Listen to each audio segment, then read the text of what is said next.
Big up. Welcome, my Reg family out there. Always welcome back to this show, to this channel that is going to give you the best knowledgeable assessments of where our Liverpool Reds are in not only just in the table, but in general with whatever is going on with them. And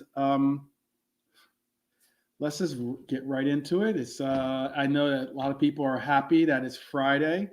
Um, I have made it back to do the show today. Long day yesterday, a long day of work. A little fun too, but definitely a long day of work. And now to back to the grind. Get to say hello to you guys out there and get to definitely chop it up, see how you guys are feeling. Hopefully you're doing well. And hopefully we get some, actual, might have some panel members with us or might just be me, but all the same, hopefully we get to see and hear what you have to say on a huge, huge game that's going to be popping off this weekend.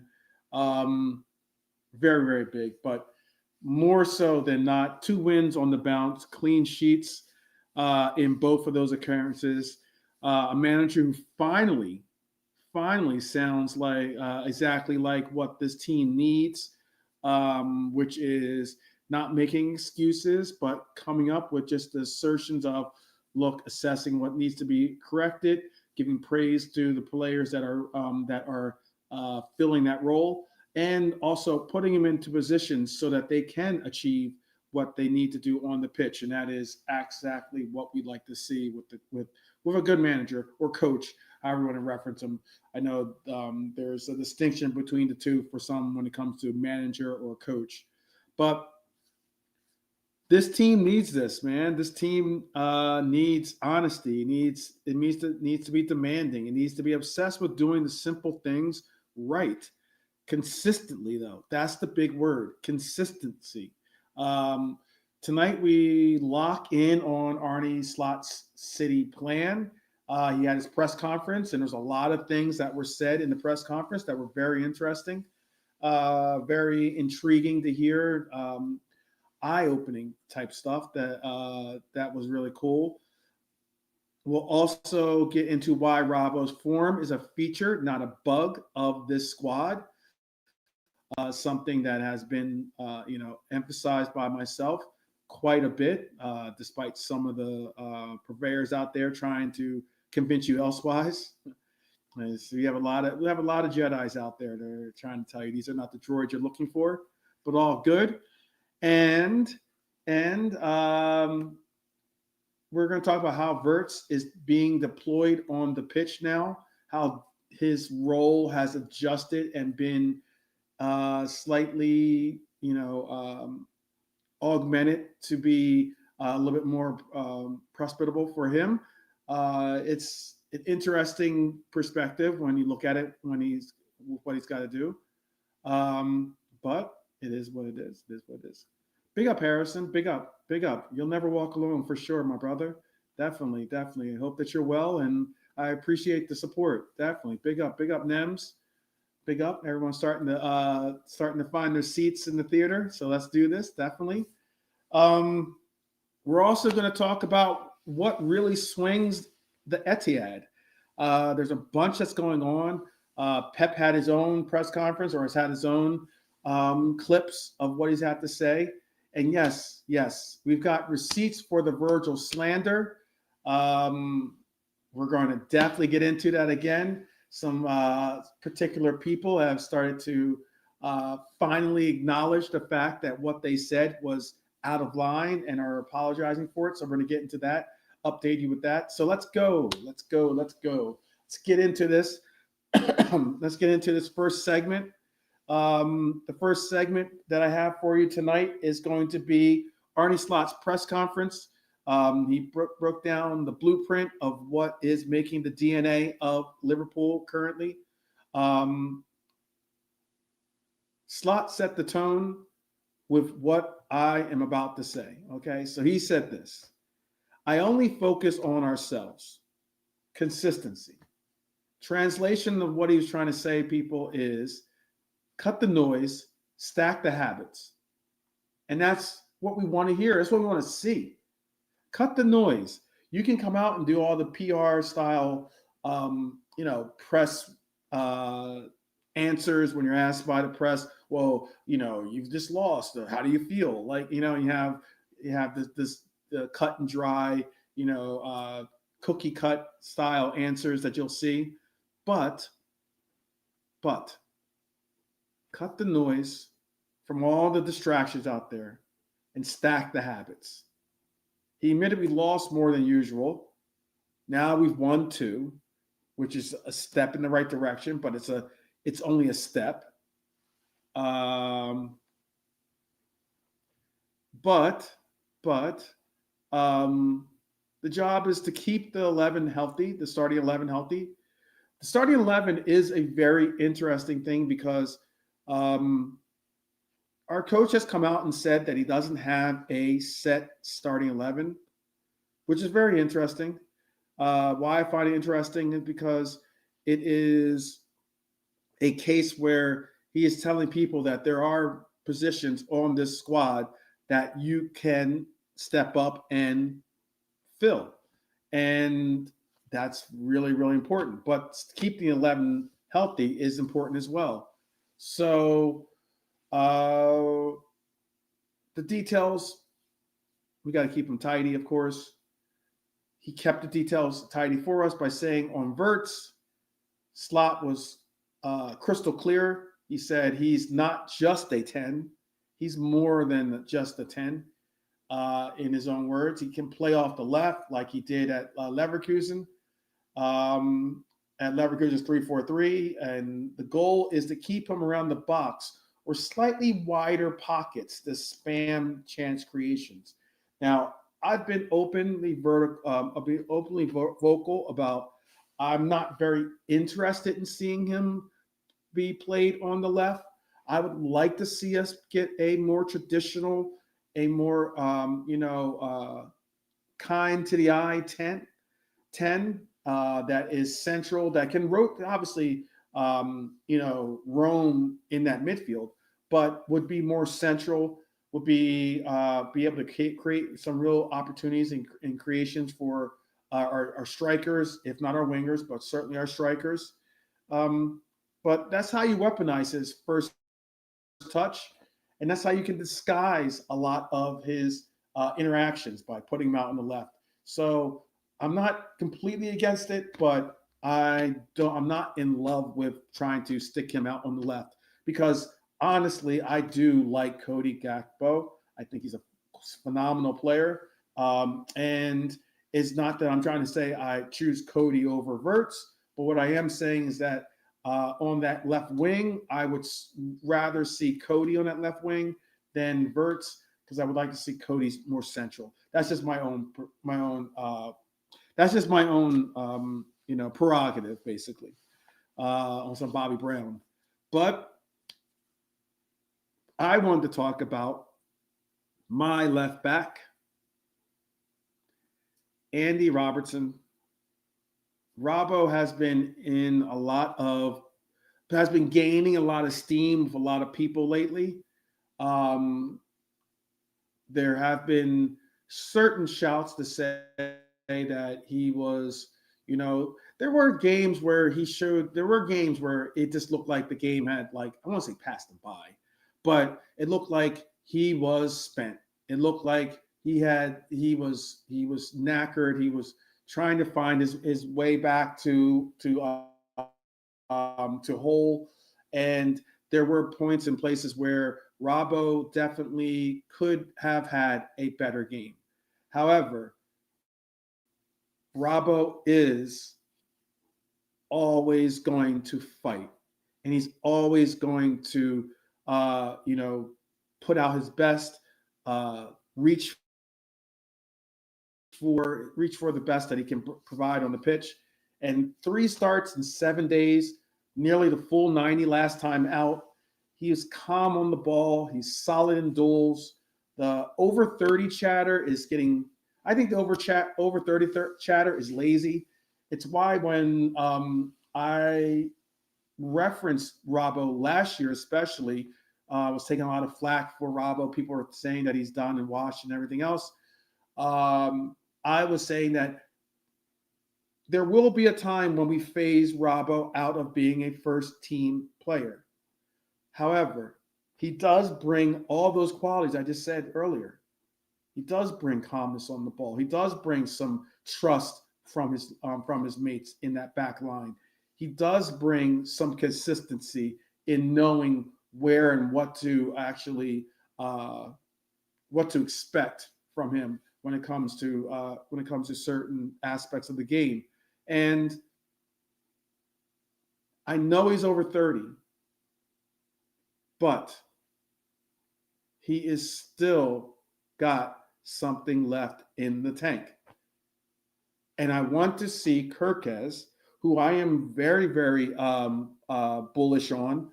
I'm happy that we got Kirkez. I'm excited to see this prospect bloom, a Liverpool prospect, because he certainly bloomed into a left back as one of the best left backs in the league with Bournemouth.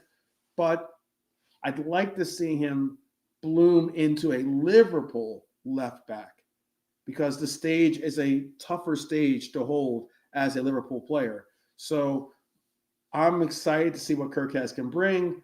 I'm excited to see that journey that he's going to make. I have been critical. I have definitely been constructively critical of him, but I certainly think that there is promise in Kirkez, and I'm excited to see him be phased into the mix. I think that him being fresh legs off the bench and being rapid from that left side could be excellent to bring off the bench. I think it would be something that we could utilize quite a bit. But Virgil, Mo, Robbo, age isn't a plan. Performance is to me. Performance is. And for the record, I've been calling for Robbo's reentry into this 11 for months now, because now we're in November. I mean, I've been saying it since August, since our first game. So I was even saying it for the Community Shield. I wanted to see him play. But it's nice to hear the manager echo the stance that I have now. Vindication tastes like left foot switches to the far post, if you want to put it that way.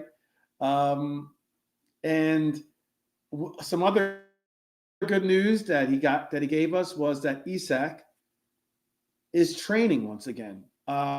He's training again after 3 weeks out. Rehab was top class, but you can't stimulate match chaos. Give him minutes is the big question. I'm giving him time. That's what I want to see this coach do. Ekitike is a phenomenal player in itself. He's someone that some could argue should start in front of Isak.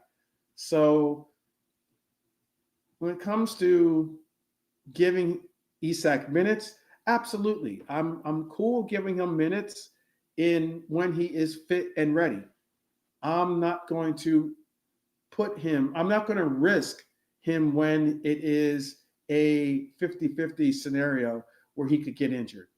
That's just not foreseeable as being something that could be good for us, because we've seen how it's reacted, how it's played out for us. And I'm not giving him minutes, despite to spite Ekitike. I would like to see us get minutes from him if it means I would like to see us get minutes if it means playing with Ekitike, though. I would like to see that happen. I really would. Again, there's no assurance that it is, but I would like to see it happen.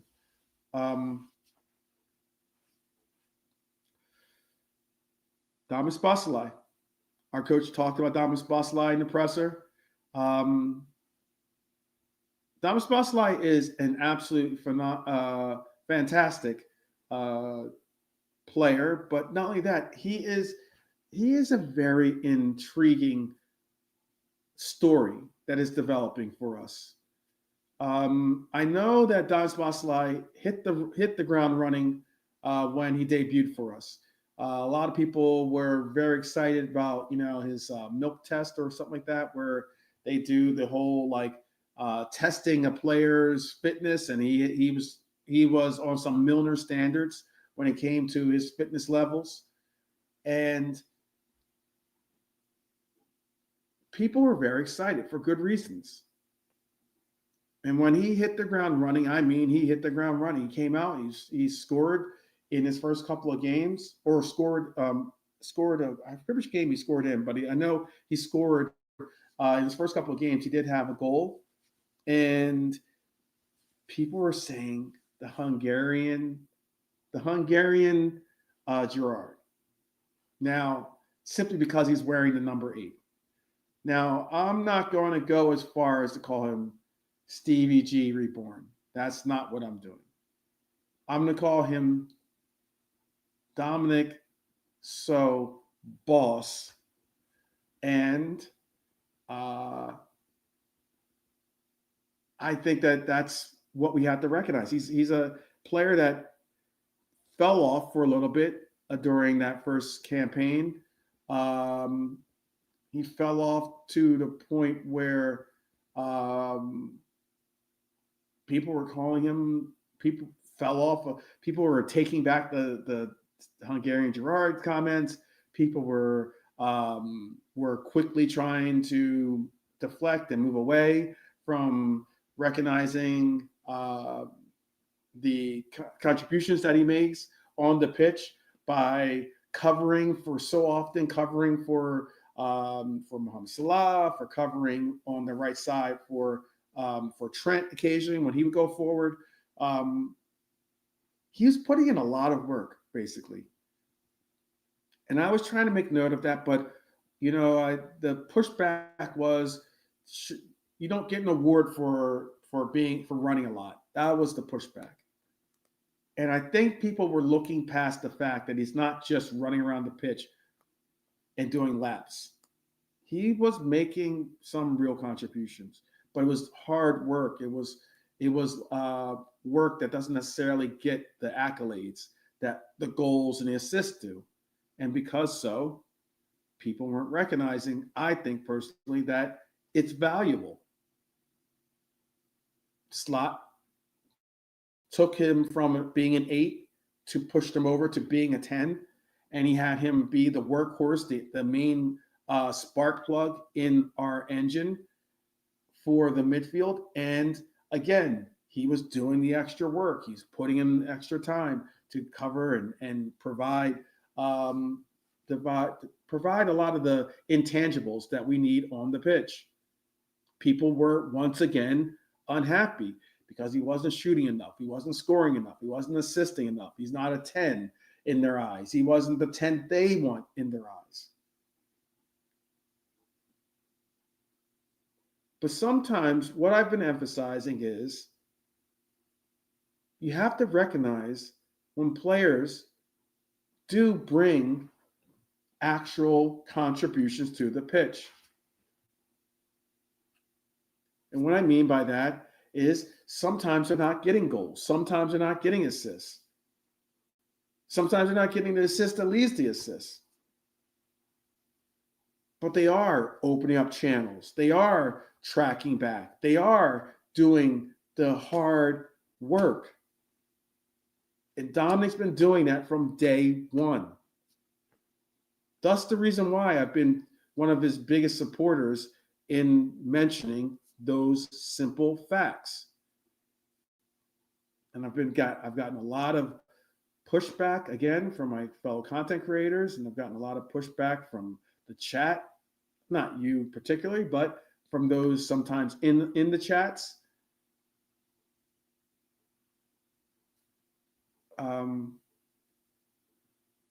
I see you, Lee Wizkid. I see you. I'll bring up I have my starting 11. I will bring that up in a second.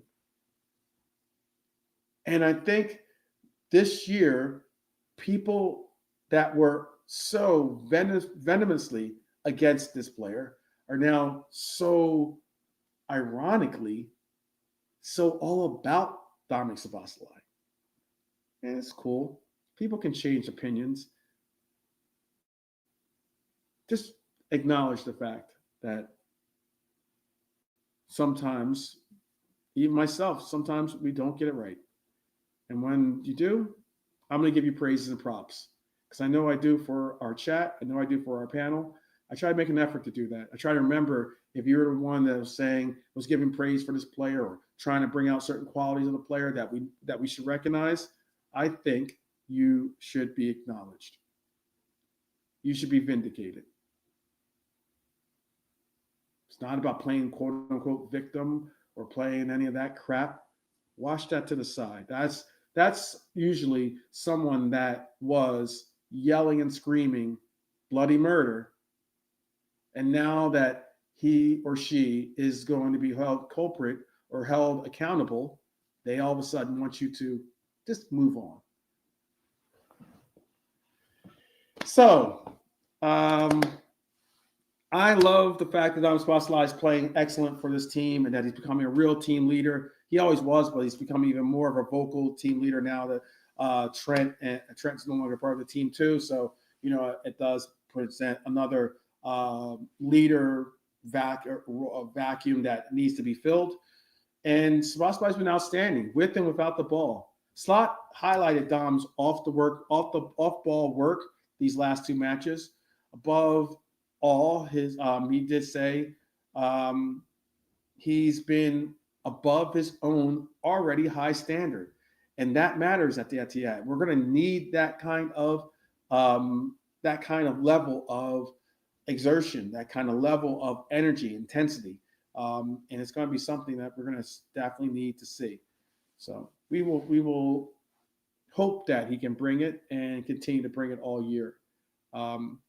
But you have to tell me in the comments if Wirtz starts off the left, which pairing maximizes him centrally, McAllister as the wall pass, or do we put Dominic as the runner?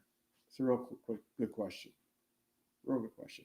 And how do you feel about Robbo? Is Robbo's uptick about form and structure? I.e., like an example, center back distances, the sixth positioning, or is it more than that? Is it more than that?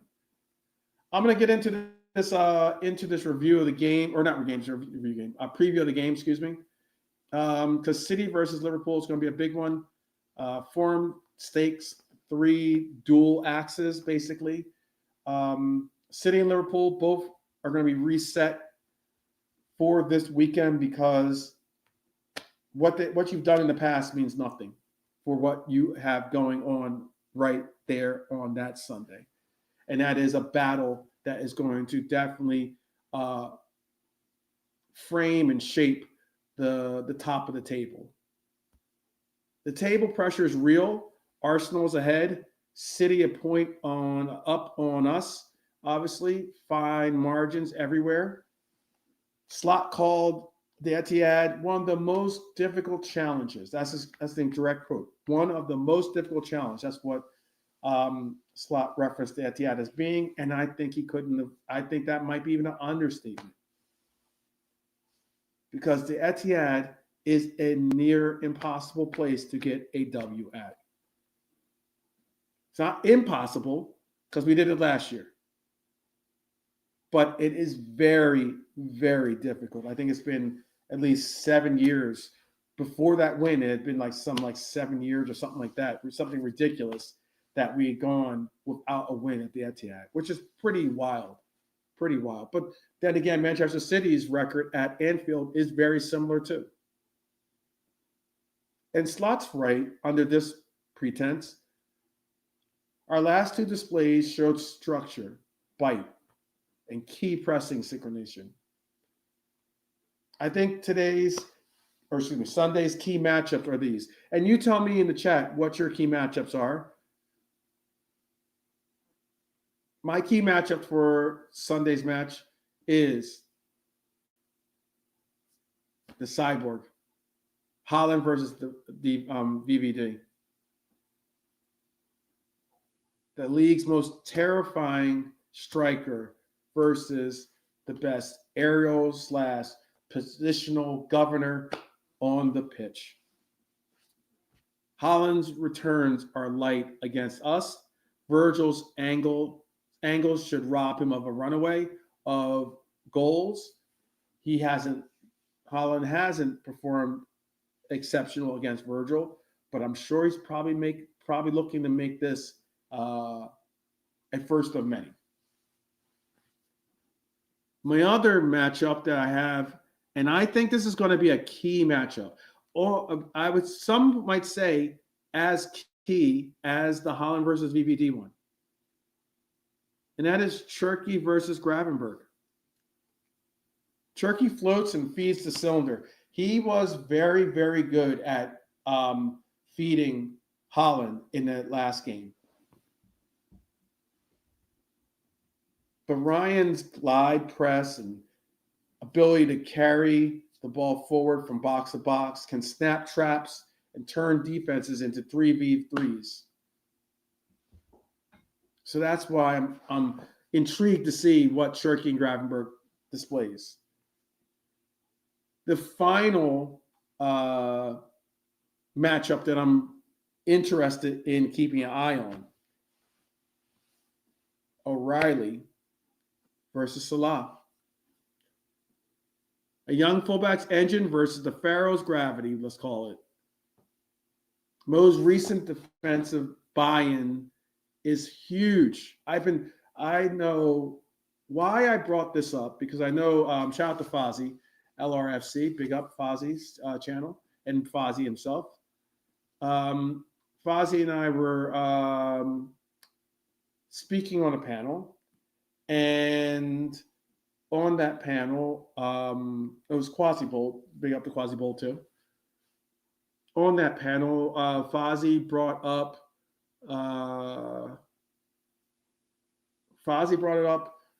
I've seen,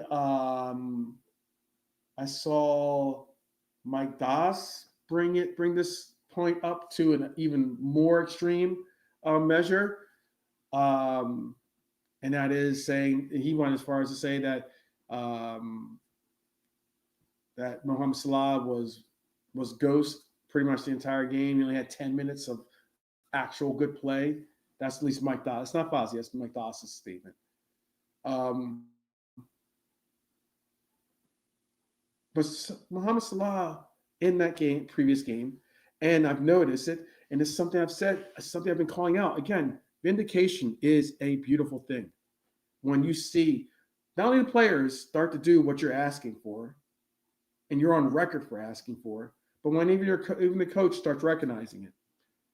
And that is Mohamed Salah, if you're not going to be scoring under the clips that you normally score and have all the shots and be the focal point of all of our offense, we're going to need you to track back. We're going to need you to put in a defensive shift. We're going to need you to look to exert high intensity, putting pressure on those fullbacks. We're going to need all these things because, again, Mo's recent defensive buy-in is huge. The track back, the nicks, the spins, the goes, all important, all very important. But I'd like to know what you think we're going to do in this game. Because Pep's team likes to do possession as well. We like possession, they like possession. Only one team is going to be able to have possession of the ball, really. So do you accept the mid-block debate?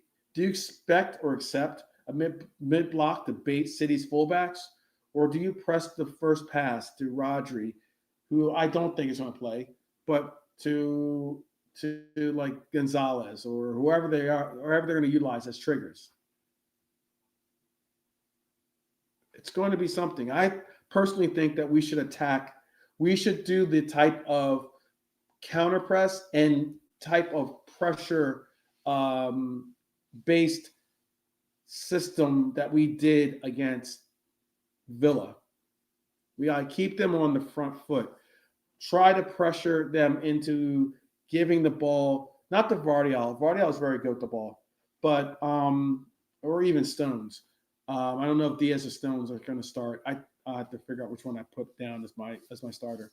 But getting those players involved is like as in the Donnarumas and stuff.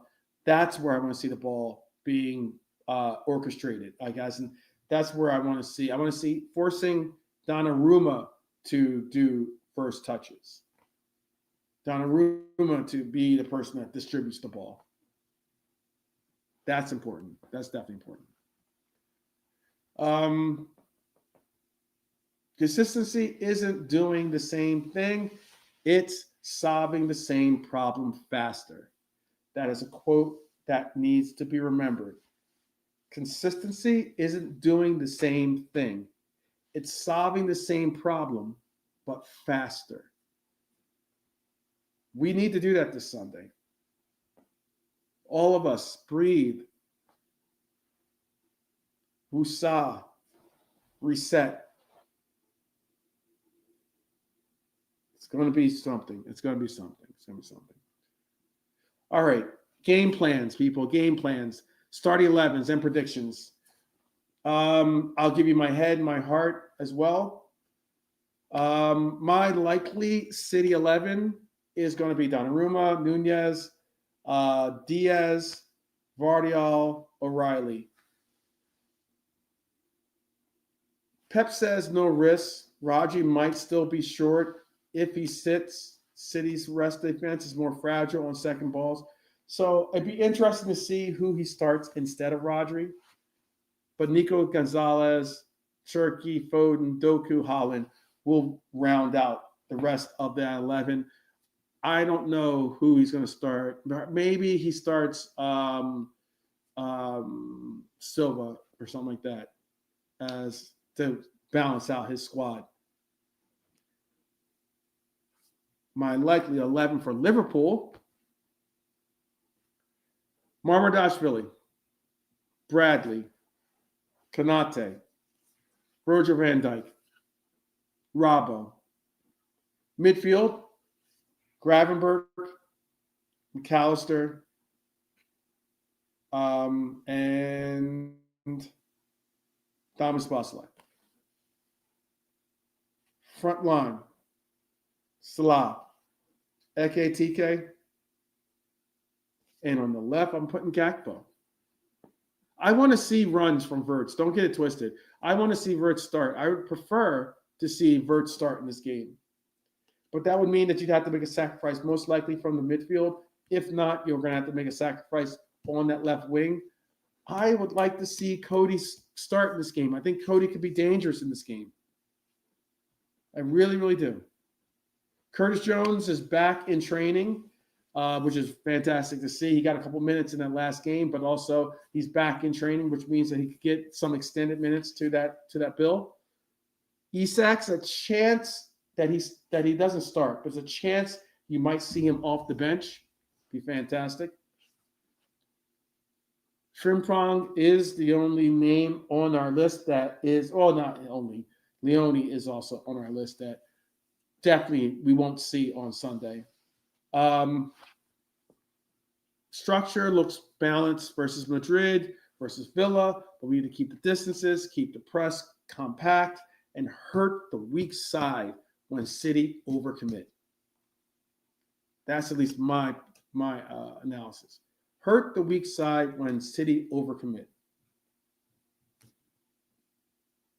Reds need to have first contact on set pieces and be the first to second balls.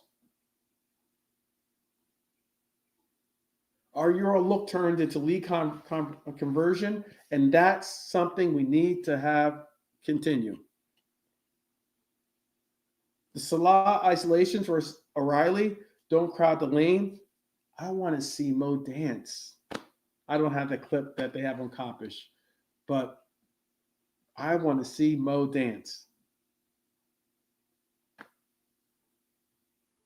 I'd like to see the third thing, and last but not least, is Dom's timing on the underlap.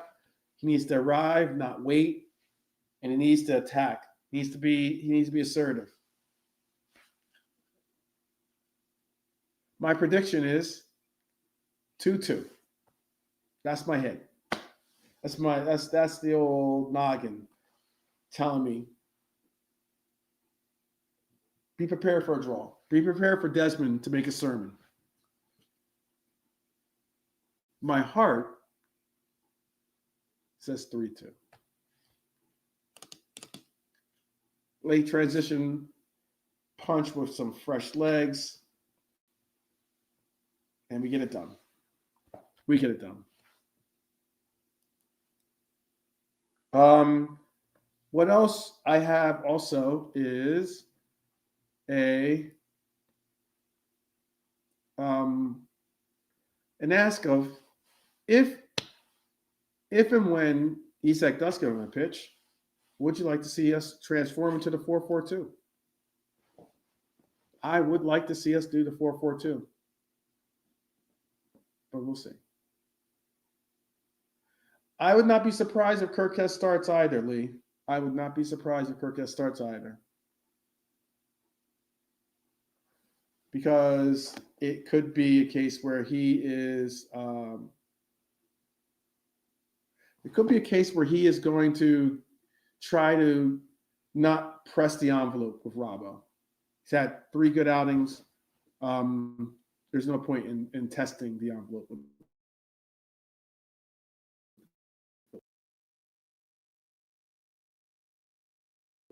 I would not be surprised.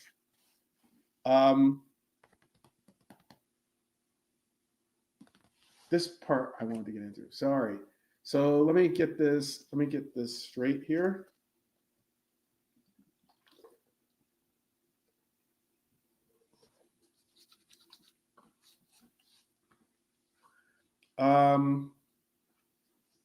Virgil's receipt is what I wanted to talk about next. Let me get my camera situated here. Virgil's receipt. You're probably asking, what is Virgil's receipt? What am I talking about? What am I talking about? Well, what I am talking about is Wayne Rooney's sudden U-turn. I am talking about something that I'd like to see some of our fellow content creators do. I know some have joined the dark side. They know who they are. But I'd like to see it happen. Virgil's receipt is Rooney's U-turn and leadership reality. Rooney was pressed with answering this question by Virgil live on camera. But he pressed the nuclear button when he did. He pressed that nuclear button by claiming to question Virgil's leadership during the slump. He all of a sudden cooled it once we got through the Real Madrid game of our second clean sheet. He cooled it the moment Virgil fronted him post-Madrid. That's not a coincidence. That's presence. That's presence. And that's our captain. Captain standards don't wobble. Our team spacing did. With structure back, his voice carries yards. The guy just neutralized Ollie Watkins. He made Mbappe look pedestrian.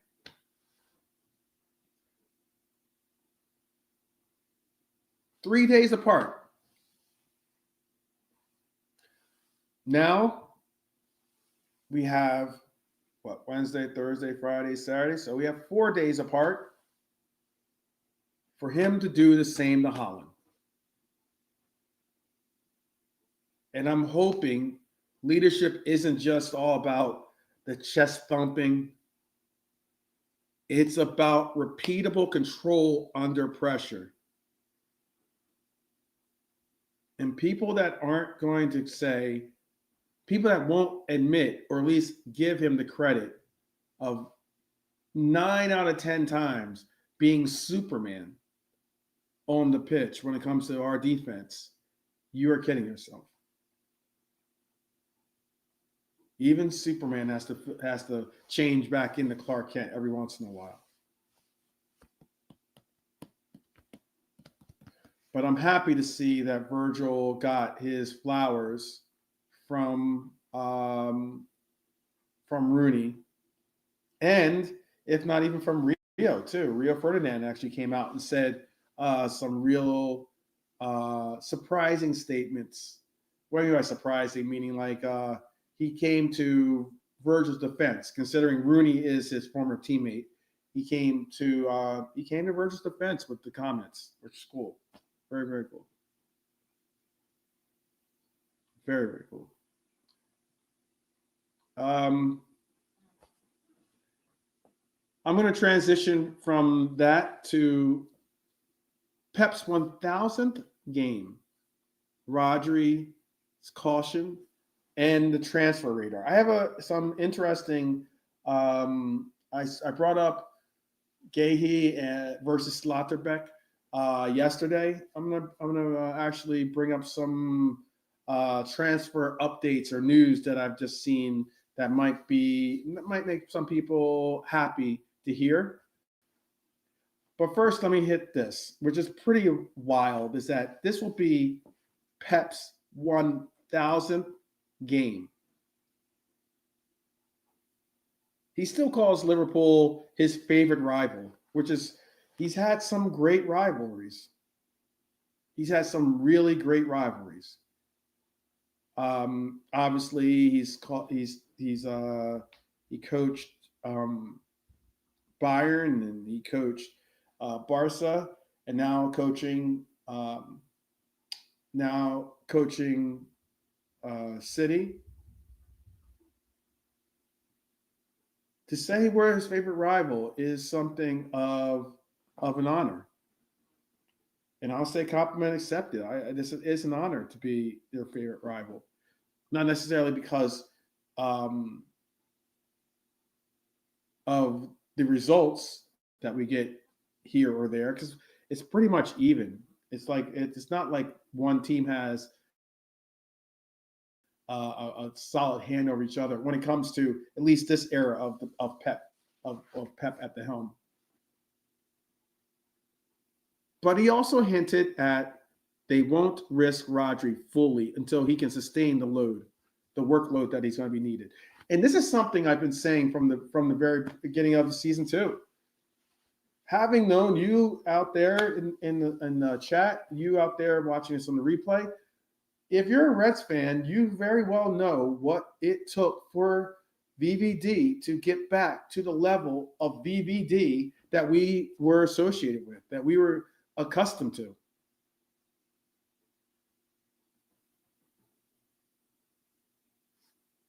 It's a huge variable for the rest defense and their set piece box outs with Rodri fully fit and raring to go.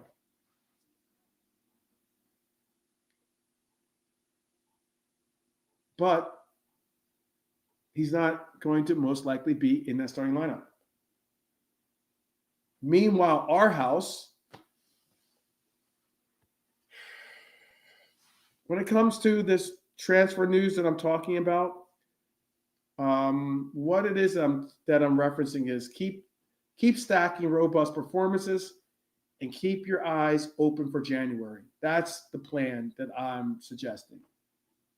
Keep stacking robust performances and keep your eyes open for January.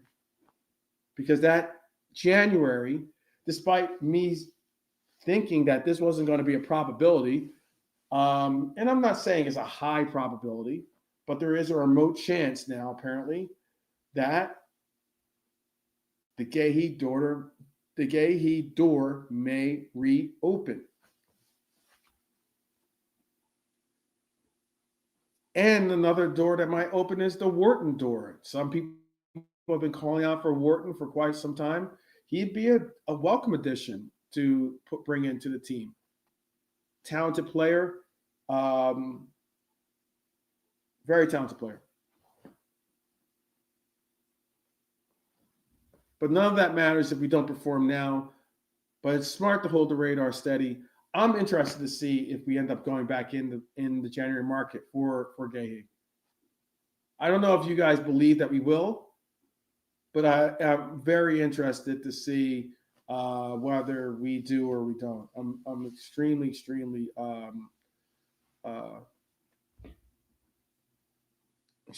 looking at this as a possibility that we could go back into this January window and get our center half, get it done. Just pay the money and get it done. We could have gotten for free in the summer, but as long as we're not paying a king's ransom to pry him from Crystal Palace, I say go spend the money, bring him in, and solidify our defense because we need it. We definitely need it. How are you guys feeling out there? What we're thinking? Are we going to get this done this Sunday? Are we going to get this done Sunday?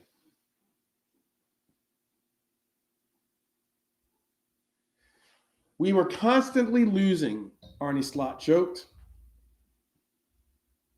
I don't know if that's a joke. It's not much of a joke if you ask me. But the consistency we want is the good kind, not the bad, obviously. Distances, timing, rest defenses, ruthlessness, all of it has to be wrapped up in one. The Etihad is the truth serum. The Etihad is our watershed moment. We have to be determined by the performance we bring against one of the best teams in not only England, but in Europe. They've been flying under the radar this entire year. Now we've got to go and put them to the measure.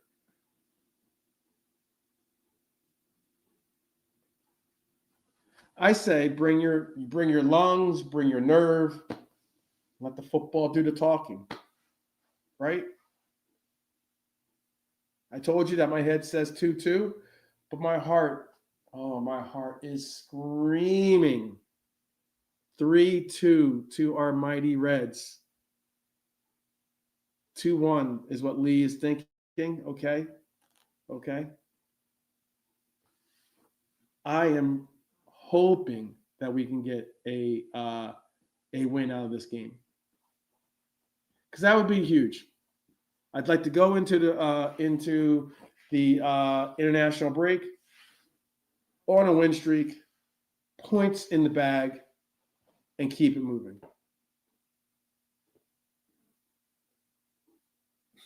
Three sounds like a cardiac exercise. Yeah, it could be. It very well could be. It very well could be. Very well could be. I think also one of the key parts and points that I've been stressing is we cannot concede early, and we cannot concede to them first. We need to have them chase, not us. We need to have them chase. I'm hoping we can do it tomorrow. I'm hoping that you guys will be with us when we do. Most likely, I will be actually taking the show remote. I'm going to do my best to bring my computer with me, set up. They're going to link me in through the Wi-Fi down at the Crown Pub. And I'll see if I can get a little bit of some interviews with some of the supporters there, so you can meet some of my and your fellow Reds. And I also would love to hear from you in the comments. Maybe you have some questions that you might want to ask some of us here on this side of the pond, if you're on the other side at least, or if you're here, maybe you want to ask some questions about, what to expect when you do join us at our Phoenix abode, which is the Crown Public House, where we do a lot of a lot of a lot of screaming, a lot of applauding, uh, of a lot of sharing of joy. It's always a fun place to be, especially at the end of the games when um, everyone joins together, we lock arms, and we sway to the "You'll Never Walk Alone," and we sing, and we do it even we do it for games we win, and we do it for even for the games we lose, because that's what it's all about. It's about having the support of your brethren, whether it's good times or bad times. It's about knowing that you've got the support in your community. And that's something I want to very much uh, champion with this channel. I know uh, it's been some tough times. YouTube has certainly taken a dramatic left when it comes to a lot of what you see channels become when it comes to at least these fan channels.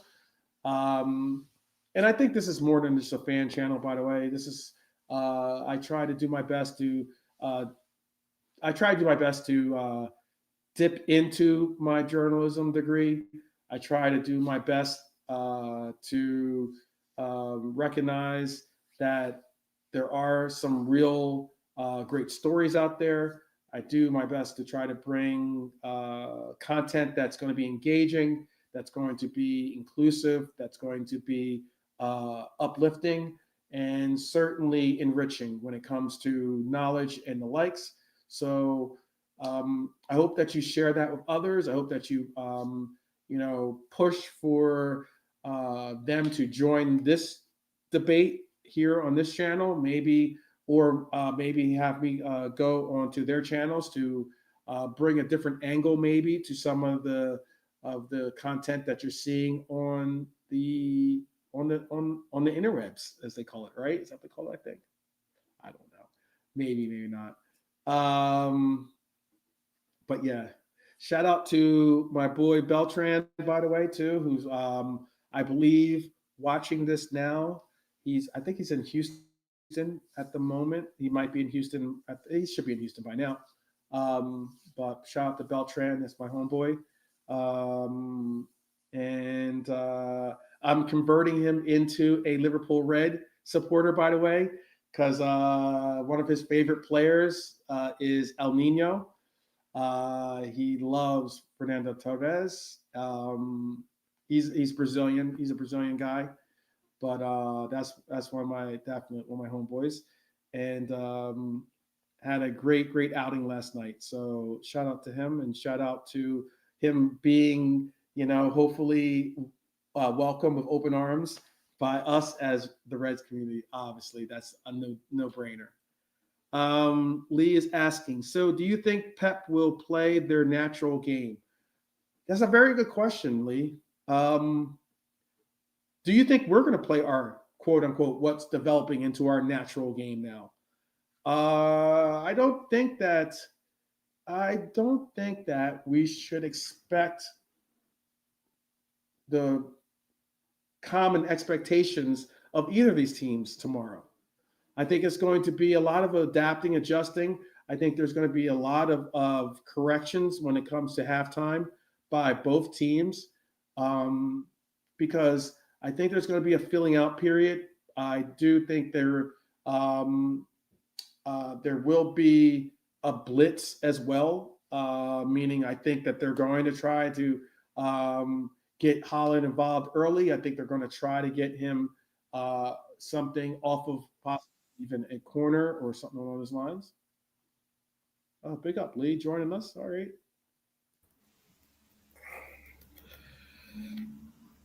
Scouts in the house. Evening.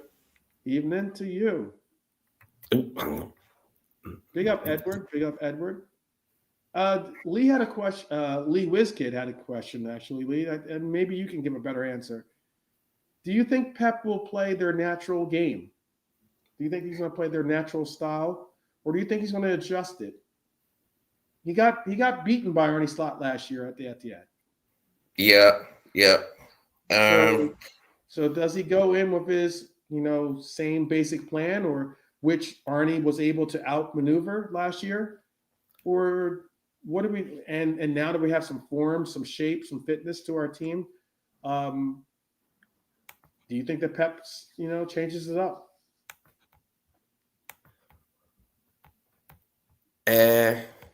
Good question. He's a hard man to second guess, Guardiola, like what he's going to do. But obviously, that defeat last season will have stung him, because the way we managed to achieve it was really good. They hardly lays a glove on us, although we let them have the ball an awful lot. So obviously, that will have stung him, won't it? And he'll want to avoid that happening again. It's just whether he can or not. They've had a few games without scoring, haven't they? Yeah. Obviously, Haaland's in like impeccable form, like goal scoring wise, but it's the rest around him, innit? God, do I think he'll change it? Yeah, he'll have something up his sleeve, won't he? He's gonna have. He always does, but I just hope it's not good enough, whatever it is. They are better than they were probably last season when we went there. But how much better they are is another question. I mean, look, it's going to take a really good performance to get a win there. Because again, that win last season was the only one we got there in a decade. Yeah. Yeah. We've been waiting a decade for that win there. So it's not somewhere where we have a history of going and winning, not in recent times. But we managed to do it last season. And of course, that'll make it that bit harder that we had that really good performance against them there last season. Guardiola will be wanting to show like that I'm not going to get beat again. Like when he went to the Emirates and got that draw off Arsenal. He'll want to throw a spanner in the works, a Spaniard in the works here, won't he? Like Pep Guardiola. So. I think he will. He'll alter the style of play a little bit. I think because it's us. I'm expecting them to have a lot of the ball, and I hope it follows the same patterns last season where they did. We scored we let them have the ball, but they never really hurt us, did they? In fact, they hardly laid a glove on us. Like Marmoush had a couple of shots he screwed wide, but aside from that, it was just a great performance. Remember, he played Curtis, didn't he? Like a fourth midfielder. Played Gravenbach, Szoboszlai, and then Curtis is back this time. Yeah, and just had the two wide guys like Salah, and I think it was Diaz, in the other side. On the other side. Maybe he utilizes Curtis in that role again, or maybe what we could see, and this is why I'm saying I'm not necessarily over the moon seeing Wirtz out left. Maybe he can utilize that same structure that we used against them last year, but use Florian Wirtz instead of Curtis Jones in that. Yeah, I like that idea. I think that could be good. That would give Cozy a route into the side, but it takes Hugo out the team, doesn't it? Yeah, it does. I'd like it though. I'd like to see it if that's what he thinks can do it and what it'd take. If he goes down the same route as last season and wants to do it that way, I'd be happy enough to see that. To be honest, I want to see the same starting 11, mate, as against Real Madrid. I'd like to see the same 11 players start the match and stay on for as long as they can, because I thought that performance was, not perfect, but it was nigh on perfect, our performance against Madrid. So if he wants to go down that route again and play in four midfielders, I'd be happy enough to see it, but I would prefer the same 11. That's just me, though, personally. Okay. Do you, what is your score prediction? I've given my score prediction, and so I've also given my starting 11. But to answer your question real quick, Edward, I said I have two score predictions. My head saying 2-2. Desmond will make a presence in this game, but my heart is saying 3-2. I'm hoping my heart is what gets the romance and not my my noggin. So I'll take any sort of win, any score, obviously, but I would love it if we could manage to keep a clean sheet for the second year in a row in their backyard. That would be perfect for me. yeah, A 1-0 would be fine yeah, and dandy. Another 2-0 would be even better. But just to keep them out again, it's going to be hard though, especially with Haaland in the form he's in. But yeah, we'll it will see. be. We'll wait and see how it It's going to pans be out. very difficult. It's going to be very difficult to contain possibly one of the best scoring set strikers in the league, and um, but if we can get a clean sheet, I'll be over the moon. Tyler D saying 2-0. We win with a 2-0 win. That'd be fantastic. Or nil 2, I guess, since second team is usually the away team. I'll settle for a draw. I know that sounds defeatist, and draws aren't going to help us. We not losses and draws. We can do nothing short of wins to get us back in this title race.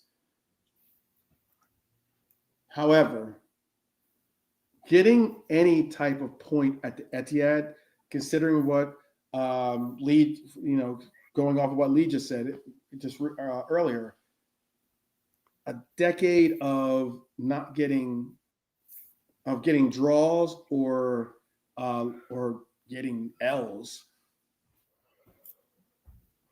I would love to see us either get a draw or a win.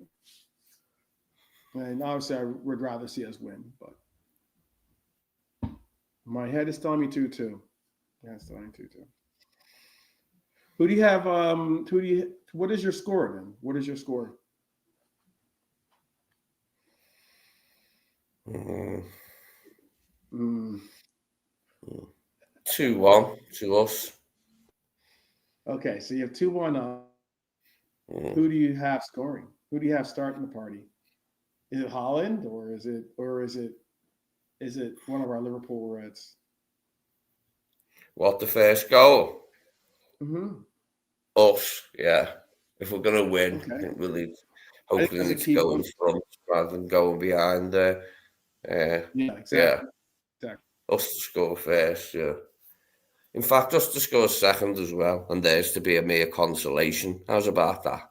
Okay, Yeah. that'd be fantastic. Who do you have scoring? What, for Man City? All right, for us. No, you said we score first. So who do you have Yeah, us all right. scoring? Yeah. Wirtz and Etihad. Oh, Yeah, I Wirtz for like it. that one. I like it. Does Wirtz get the first? It would be great if Wirtz gets the first. If Wirtz could get that goal, get the first goal, I'd be fantastic. I mean, if Wirtz can get a goal, period, it'd be fantastic. If Wirtz can get the first goal, and all of a sudden, all that pressure is just like woosah, that'd be fantastic.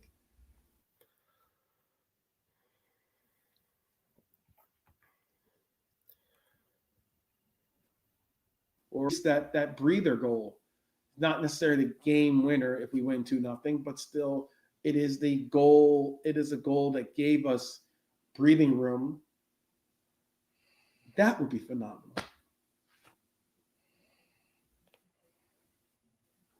I think we're gonna hit it off. We're gonna hit it off this weekend. Let's get it, people. Let's get it. Stuff this weekend, but let me bring up these other games real quick. 12th, I'm just going to nip out and nip back in again because it's breaking up a bit. I'll just see if coming back in again sorts it out for me, okay? Okay, cool. I'll wait for you. I'm going to pull up the games.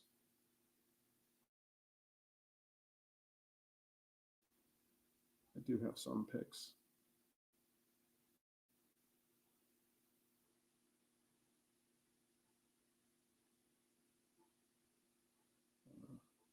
Let's see. All right, I have my picks. All right. I'm gonna wait for Lee to back in, and then we're gonna get his picks as well. You can tell us what you want to pick in the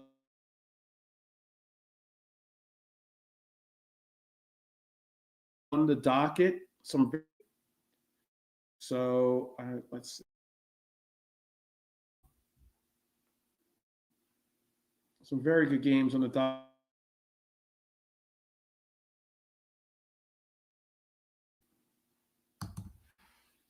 See if he is. If he doesn't, then I'll just do it on. We'll just do it live. We'll do it live. We'll do it live. All right. Let's just start off. When he gets in, I'll ask him for his scores for these games. But let's just start off with tomorrow's games. Spurs up. Oh, there he is. There you are. All right. Is everything good now? Yeah, that's a bit better.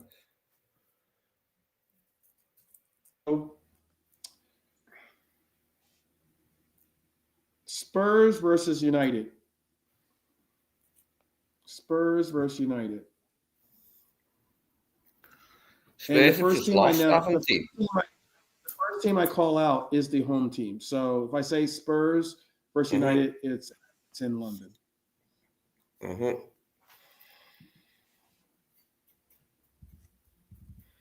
What, your only prediction for Spurs United? Oh, yeah, I have my prediction. Okay, Spurs United. I can only go for the Spurs win there, mate. They need one. They're at home. I hope Frank can pull it off for me. Yeah, I say Spurs win that one. Tight game, but they'll win it. Yeah, I have Spurs as well.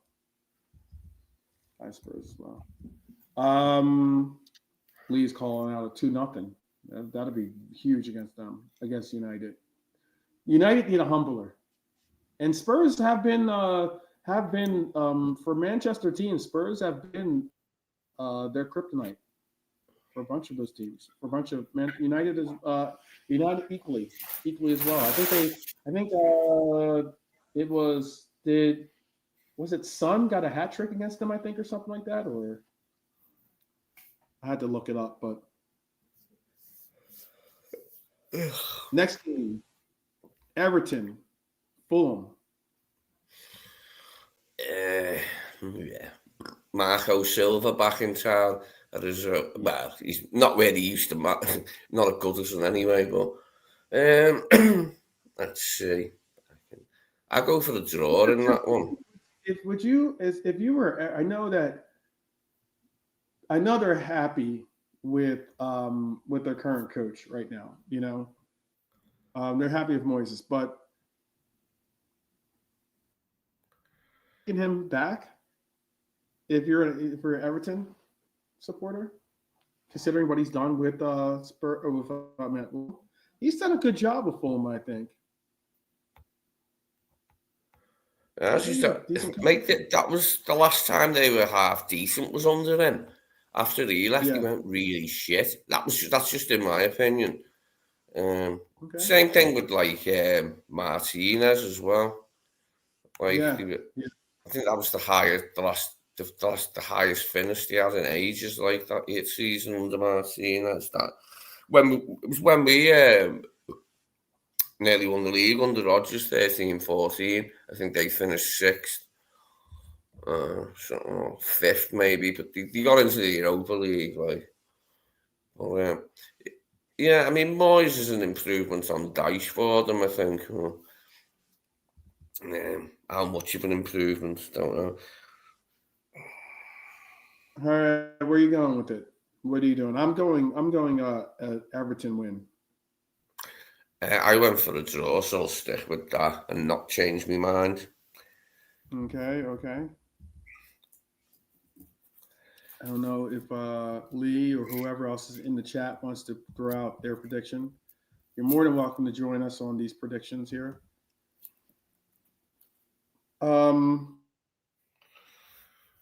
West Ham, fresh off a big win over Newcastle, have another home game against now Burnley. Now, it's going to be very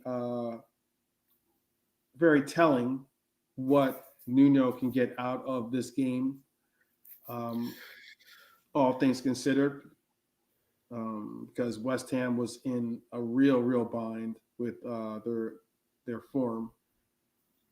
I'm going to say West Ham win in this game.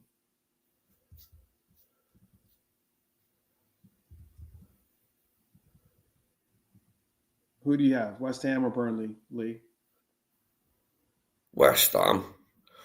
West Ham. Be a tight game, I think. But I think Nuno might just nick this one.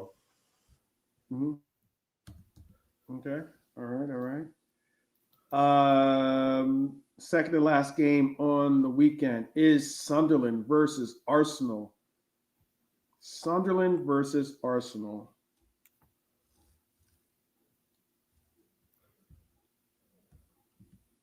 What do you want to do with?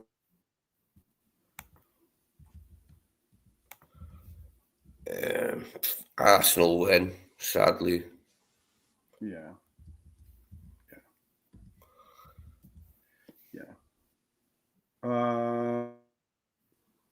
It's tough. I want to lean, I guess, in this game. Don't get it. I'm not delusional. And I know this might sound like me.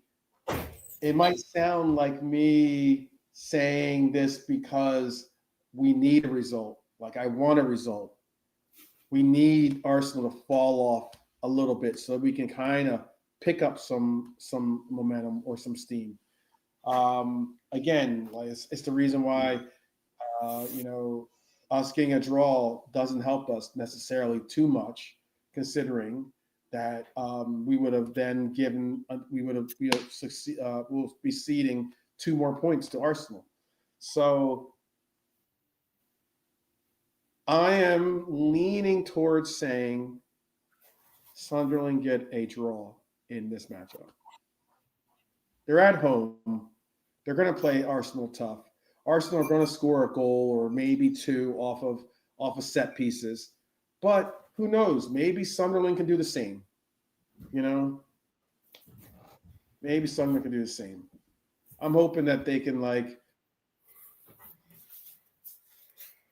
early. Sunderland can get a goal early, put Arsenal on the back foot. Whatever they do, they'll tie it up, and then Sunderland, I hope, then can just hold on. All right.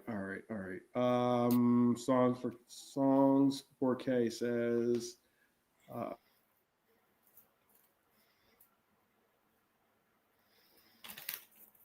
will happen, but I think that I'm wrong.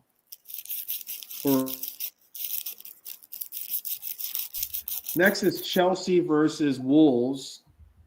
Chelsea with a surprisingly poor performance in the Champions League recently. What do you feel like they do coming on that?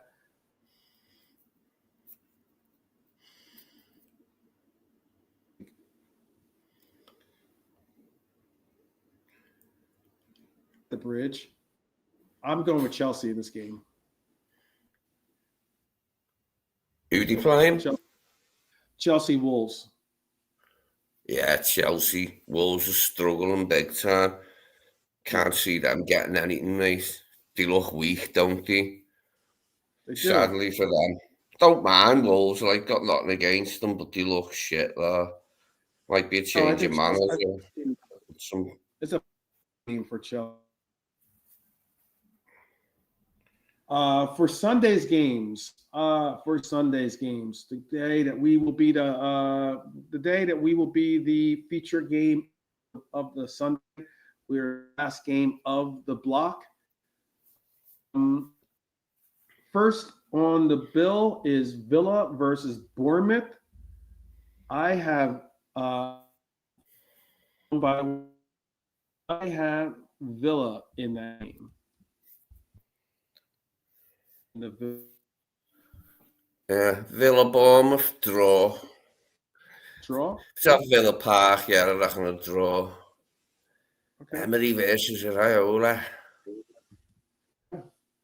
They're both Basques, aren't they? Two Basque managers. They've in this season, but Emery needs a bounce back. I mean, losing to us, I think, I recognizes that I think they're in the middle of the table basically. So getting points back is going to have to happen. So Wolves at the side when they can find a bit of form, they can get a few results, but they look a bit far away from that at the moment for me. yeah. Chelsea at the Bridge sounds like it's too stiff a test for them at the moment for me. I don't really care. I'm not asked about Chelsea, but yeah. That does help them. He played against, I guess, they played. Oh, was he? Yeah, it was Tielemans back. Yeah, that's a good thing for them. He does give them something that they lack sometimes.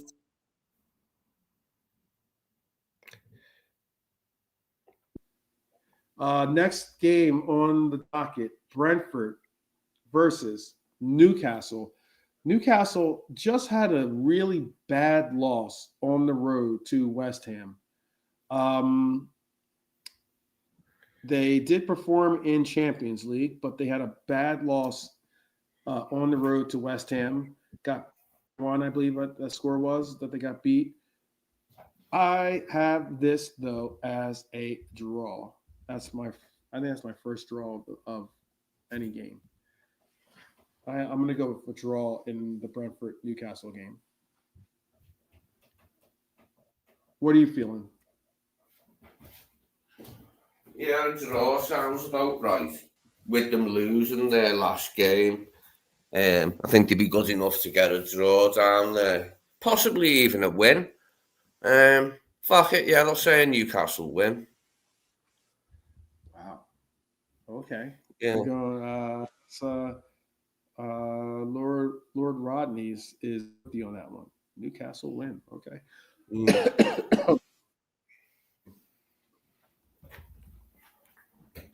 Newcastle win. All right.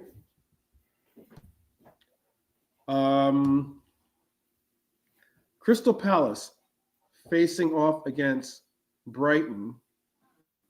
Brighton had that same savoir-faire that they had last year, that almost got them into, or had them in contention of making Europe. I'll let you your picks. What do you have for Crystal Palace? Crystal Palace Brighton. I know a draw this one, yeah. I reckon a draw for this. Fancy Brighton to get a draw from Selhurst Park. Okay. Can you hear me all right, or am I breaking up or anything? I hear you fine. Okay. I have Crystal Palace. I think Crystal Palace is going to be a little bit too much for Brighton. I know Brighton will fight. They do have the ability to surprise teams. I'm not saying they don't, but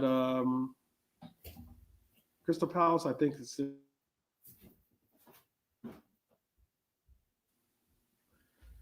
And Forest versus Leeds is the last game, not the last game of the day of Sunday, but the last game on our list because we already did Liverpool City. What do you have? What do you have for this game?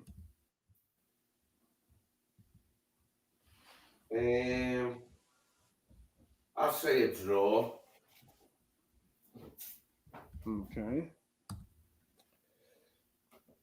I have this as a Wolfie special. As in, I have Forest winning this one. I have Forest winning this one. Palace versus Brighton should be a really good game. Maybe a 3-2 or 4-1.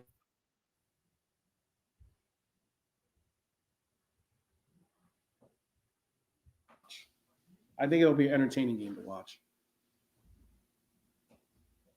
Will it be? I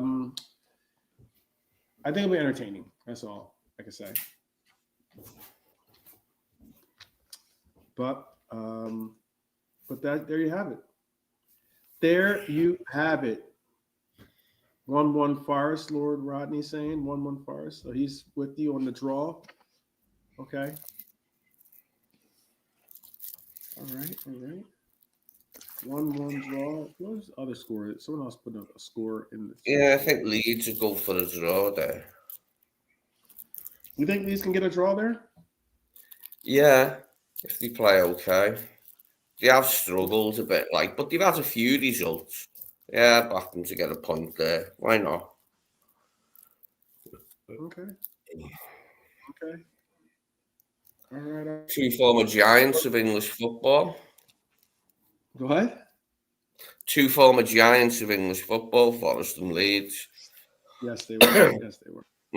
Leeds Forest for a shorter time. But Forest did win the European Cup, whereas Leeds lost the final to Bayern Munich. They were unlucky, though, losing that final to Bayern Munich in 76. Forest won the European Cup, I think, twice. Oh, sorry, 75 it was, because it was St. Etihad that Munich beat in 76. But yeah, it was a good Leeds side, that. They were unlucky not to win the European Cup there. But Forest, yeah, that Forest team.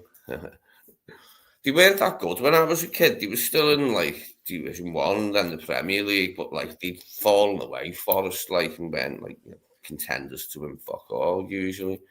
By the time I started going to match.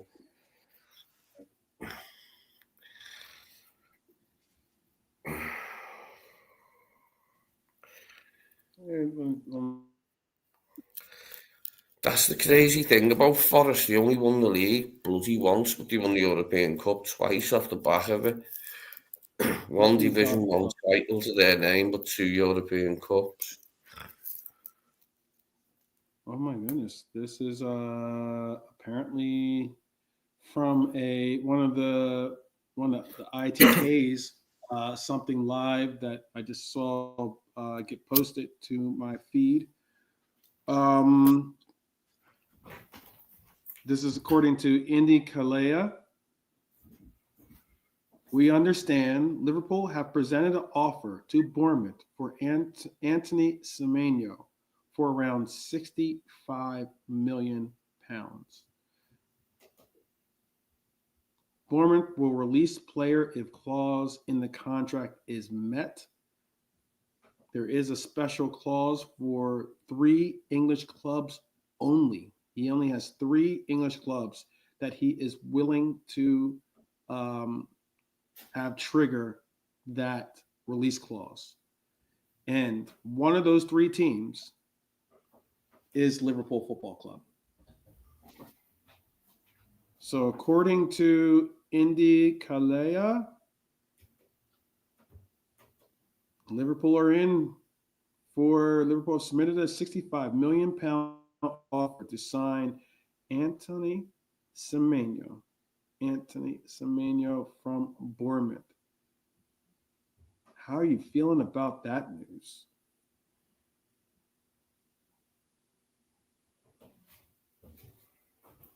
How are you feeling about that, Lee? Yeah, it could be a good signing. Between him and Elise, I like in it with a lot of people. I think I still prefer Elise to have someone a little bit more like Salah. But definitely accept Semenyo as a signing if that's the way we wanted to go to replace Mo. I think he could do it. He could do it for us, like.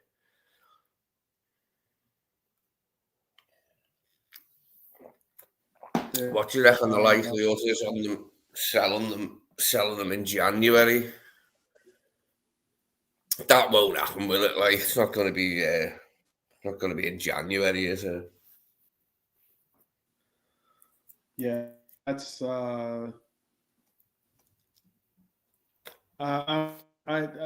that question was asked. I was talking about Semenyo and Semenyo this and Semenyo that. I'm like, no, don't get it twisted. Semenyo's a talented. Out the you can't replace Mohamed Salah. Let's be honest, but if you're going to do your best in trying to produce something that or get a player that is going to offer something even remotely what Mohamed Salah offers us. Elise is the definitely Elise would be the choice I go for. He is younger. He's and he's doing bits right now in Germany. He's doing bits. Happy with us considering we stole Florian Wirtz from them. They should be happy because they got Diaz from us, which was some people were saying, "Oh, they paid too much." That's the reason why some of those German former players, geez, they are some. If you're not German, they are some haters. They are some haters on you. But yeah, but 65 million is reportedly the release clause that would trigger that. That's the reason why that is the offer. 65 million is like supposed to be the release clause or somewhere about it's somewhere about that number. I can Google that real quick for sure. That would be great. That'd be great to get.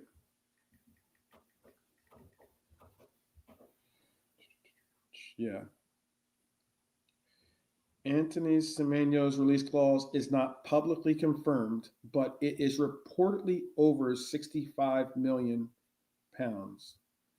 What the exact figure is this closely guarded secret. But sources suggest it is in and around or higher than 65 million pounds. So they could be looking probably. I mean, you got to consider they got 70 million pounds for Dominic Solanke.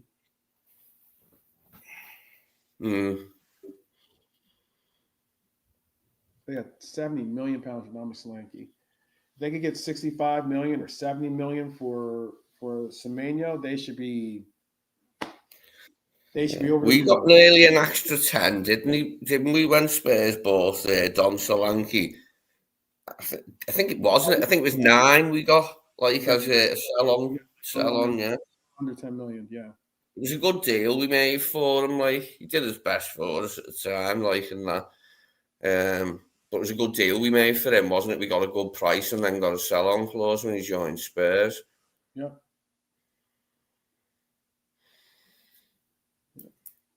Be interesting, like, the choice between him and Michael Elise. A little bit different as wide players, like, but yeah, like both of them, like both players, definitely, like, and I wouldn't feel like my nose was put out of joint, like, if we didn't sign Elise and signed Antoine Semenyo. Mm-hmm. Oh, 65 million.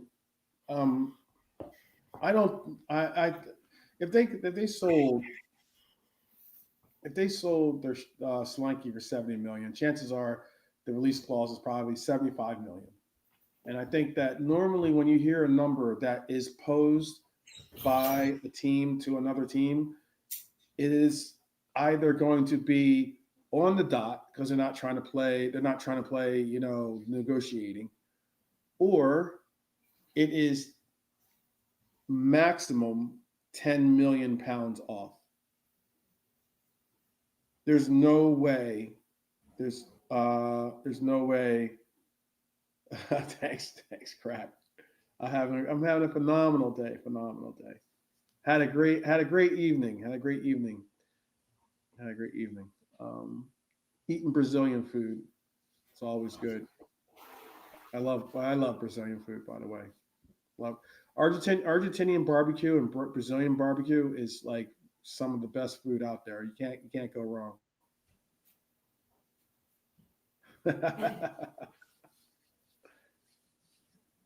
Oh man. A humdinger. But usually when you do make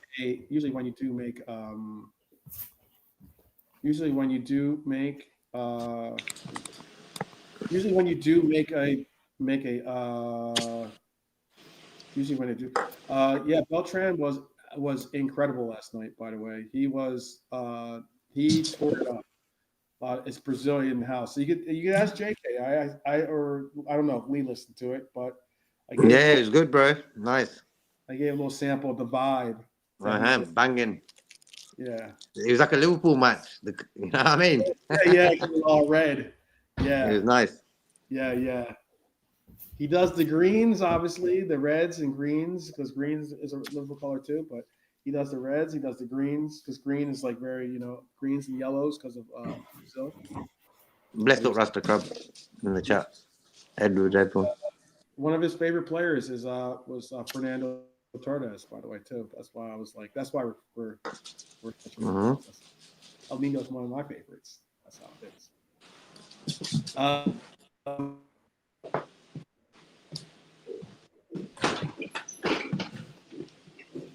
JK, how are you? Oh, good, bro. How are you? But it's all good. Getting old. How about that? Getting old and starting, every once in a while you start to feel your age a little bit. But you can't go to after parties and hang out and wake up 3 hours later and to be up and chill. But doing my best.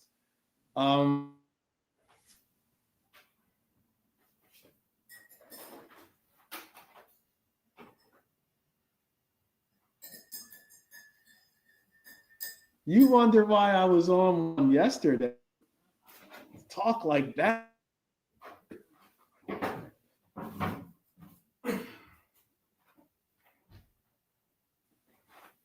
Rastagrab. Who hurt you, Rastagrab? Who hurt you? I'm joking. Yeah, we're just. We did our score or not score, our prediction for the games. I'll tell you what we went with. Lee went with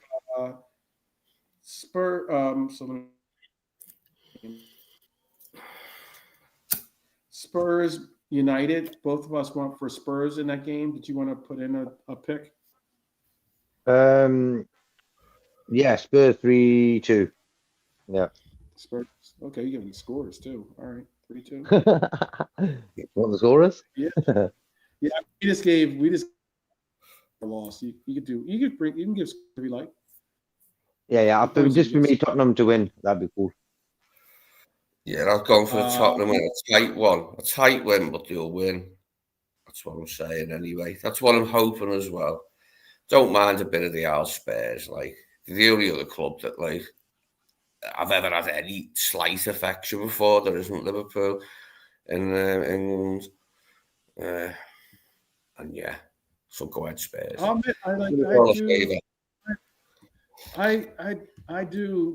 don't mind Spurs. Sometimes they can be a little much. Sometimes their fan base can. You give them an inch, they'll take a mile. They're rowdy. They're definitely rowdy. But That's what happens when you ain't really win anything. It gets to that point. Look at Arsenal fans; they're the same. When you don't win, that's what happens. yeah, because Right, Tottenham won the Europa League, didn't they? So he wasn't my friend when he played there, but is played there.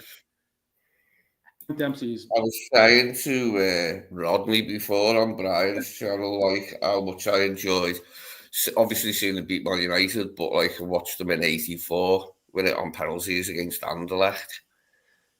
It was good. Yeah, I was hoping that Clint Dempsey would have was going to eventually be a actually, and it would have meant that Henderson would have possibly been our captain. Yeah. I've forgotten already. Who did City play in the Champions League the other day? Dortmund. Who? Dortmund. 4-1. Yeah. Dortmund. Badly. They beat them like that 3-1. Forgot about that, yeah. Went out my mind completely then who they played. Yes, 4-1. Well, I'm not that impressed, like. But, it is a place where we struggle to get wins. The last ones was the first one in a fucking decade, like, and a decade's a long time. But they have had a very good team in that time, like, and an awful lot of money spent on their squad. But if we could get another clean sheet again, that'd be brilliant. I said before to all of you, I really enjoyed that game last season. It was probably my favourite game in the league, the way we went there and just bossed them. Like, we had all the best moments and, like, we just let them have the ball loads and they couldn't do nothing with it. We were saying before, JK, 12 saying, what do you reckon about the idea of Wirtz being the fourth midfielder this season instead of Jones? Because that's what we did to them last season, wasn't it? We played four midfielders and just, like, the two wide players. We could do that with Wirtz, couldn't we? Yeah, for sure. It means Hugo either going on the bench and bringing Cozy in, or Hugo going to the left or something, wouldn't it? I'd rather keep Hugo in the team. I think he links up the play well. Yeah. And I want the same 11. Sorry. What did you say, bro? I want the same 11. I prefer the same 11. Yeah, I prefer the same 11. Yeah. Yeah. I thought we really wasn't. We looked really balanced, didn't we? That was the main thing. We looked balanced, like, and we looked like, we could defend properly, we could attack properly. And it was against a good team who've won like 11 out of 12 games or some shit this season. Top of the league. You know what I mean? Top names, big names. Look at their team, man. Everyone's a superstar, you know what I'm saying? Exactly, If we do that to them, okay, we were at home and we're away this weekend, but City aren't as good a team as that. So it can be done. Hopefully it can be done. He'll be smarting from last season, won't he? Still, like, that will have stung him the way we did that to them last season, and he's not used to it on his own patch, is he, Guardiola, against us? But, it's the first time for everything, Pep. Oh, Pep Lenses as well, innit? We'd be seeing him again, Mr. Intense. Mr. Intensity. You watch, you're going to feel a bit embarrassed, I reckon.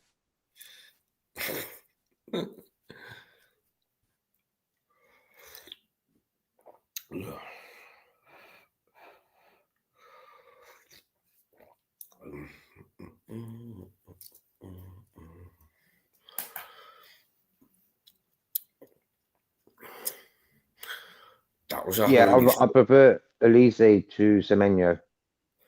Crazy prices, the Rasta Club. 80 million Semenyo. Whoa. It's crazy. You show a bit of talent, you're worth 80 million straight. 70, 80 million.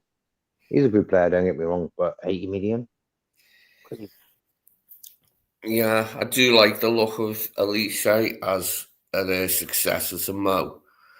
He can be quite direct. He's got quite a lot going for him, hasn't he? So Semenyo, both very good players, a little bit different to each other in the way they go about things. But I do like Elise. If he was available at the right price, if we could afford him, which, we've been okay with our cash lately, haven't we? We didn't spend everything we had to spend in the summer.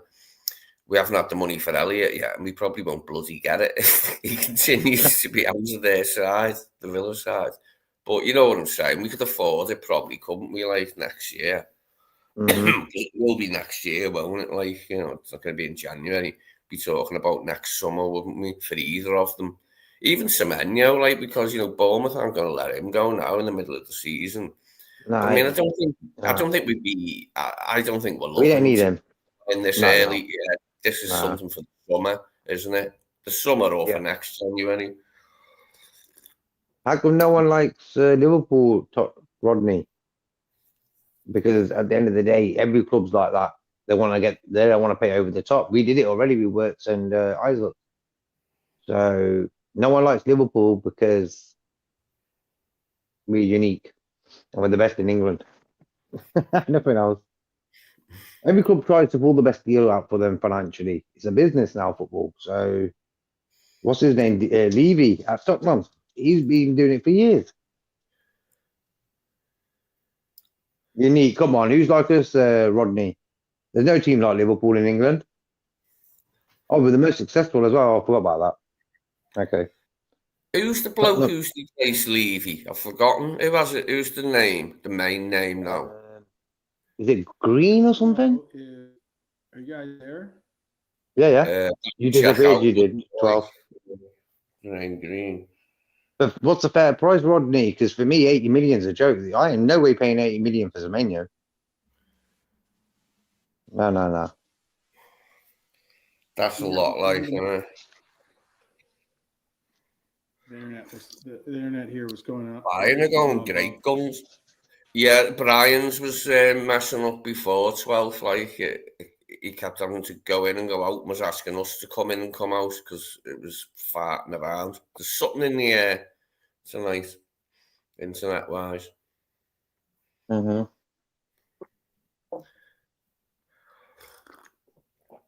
A foul, glitchy wind blows this way.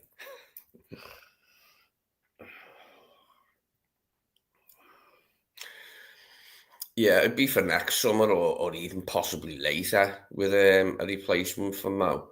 It's not something. I'd be very surprised if the club are looking at moving for anyone in January. It's the centre-back, isn't it, for us in January? I mean, that's the obvious thing that we have to do. We can't not buy a centre-back. It would be ludicrous, absolutely ludicrous, for us to not buy a centre-back in January. Rasta Crab's part of the crew, Rodney. He's one of us boys. Rasta Crab, he's OG from the old days, man. Knows his football. At the end of the day, bro, as I said before, Levy's been doing it for years. Penny pinching, trying to pay underpriced, overprices his players. It's the way of football, man. What are you saying, Liverpool? Liverpool are the only ones who do that. No.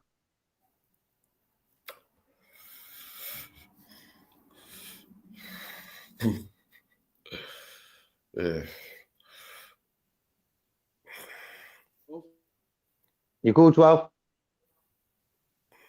Yeah. I'm going to see if I can get this work one last time before or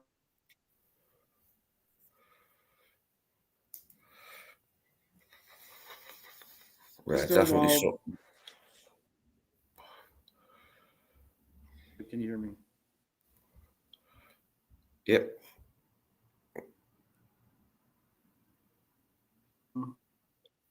It is sticking now. The picture's sticking. Oh, am I like freezing? You've come back to life.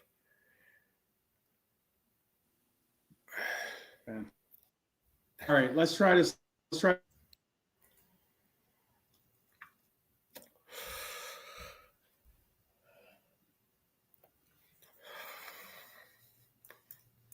A draw.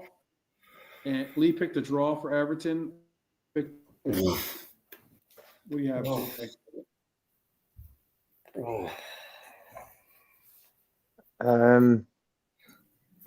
quick look. Okay, Everton, Fulham. Yeah, Everton. Yep. Everton. Mm-hmm. for the I've West given Ham Marco game. Silva a point there. Yeah. Yeah, I've gone for the draw there. Marco Silva to pull the results out the back at Everton, but not at Goodison. West Ham versus Burnley. We both went with West Ham in that game. Yeah, another tight game, but Nuno should just pip that one. Yeah.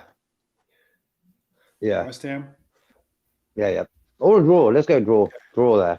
Mm-hmm. Okay. Sunderland versus Arsenal. Lee went for Arsenal win. Uh-huh. I know Arsenal is going to win, but I'm the universe to see it my way. Nice draw. You know what we got to do is Sunderland win, bro. Sunderland win. I like it.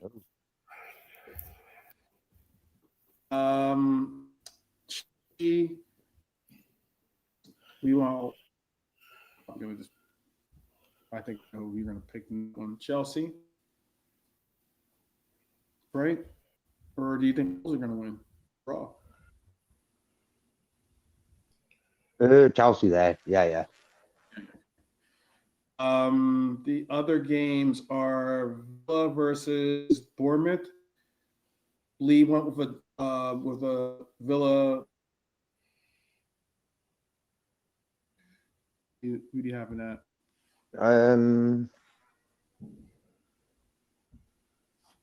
1 second, bro. Mm-hmm. Villa, Bournemouth. Villa. I'll go for a draw. Yeah. Draw. Mm-hmm. And then Newcastle. Brentford, Newcastle, yeah. Brentford, Newcastle is the next game. Another draw there. Mm-hmm. I went for a draw too. Lee went with a Newcastle win actually. And Crystal Palace versus Brighton. Lee went with a draw with Crystal Palace. That could be a draw as well, you know. Okay. Mm-hmm. And then there was Forest versus Leeds. I'm gonna go with the Leeds win. A draw. I went with Forest. I'll go with Leeds. Leeds. Oh wow. And then the big one. And the big one. What's your score too? Let's go Liverpool. 2-1. 2-1. You can give a heart and mind score if you want. Yeah, like I want to say 2-0. But something happened today where 2-1 popped up, so I'm going with 2-1. But I want a 2-0. Yeah, Leeds ain't great, but at the start, Leeds started off okay. I don't know, recently not great, but hey, Forest. Mm-hmm. Oh, you're giving the Liverpool score, right? 2-0. Yeah. Okay, yeah. Let's go 2-0. 2-1. 2 heart. 2-0's your heart. 2-1 is your mind. Yeah. Okay, got it. Gotcha.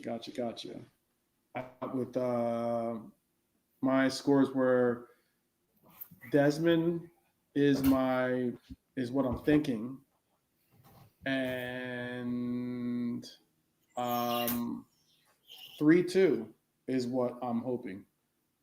No. Okay.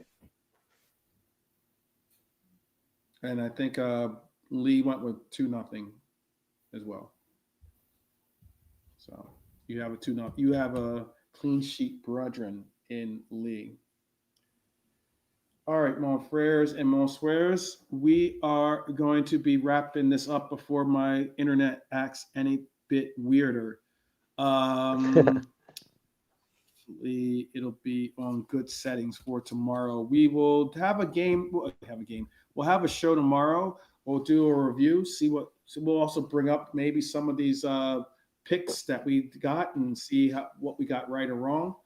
We got to come up with a scoring system or something like that. Yeah, we got to, man. I figure something out. But like, tell us who you think is going to, what you think is going to be the score for this weekend. Put it in the comments. Discuss amongst yourselves some of the things that we talked about from different topics on the bill that we did. Love to hear your comments and hear what you feel is the case. But for now, JK, do you want to say anything to the people before we let them do their thing? Yeah. Just enjoy the games at the weekend and stuff, and hope for the best. Looking forward to it, bro. 2 clean sheets, 2 good wins. You know what I mean? Let's keep it going and stuff. I hope Tottenham beat United early on. Yeah. That'll kick off the weekend really well. Need a humbler.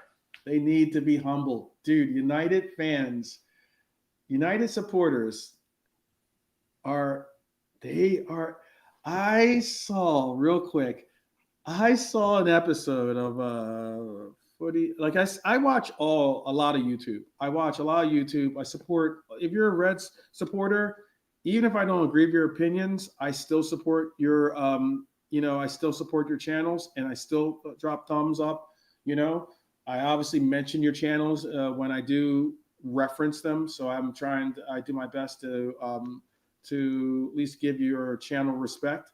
So for the channels that are don't necessarily side with the kind of presentation that we're trying to do here on this channel.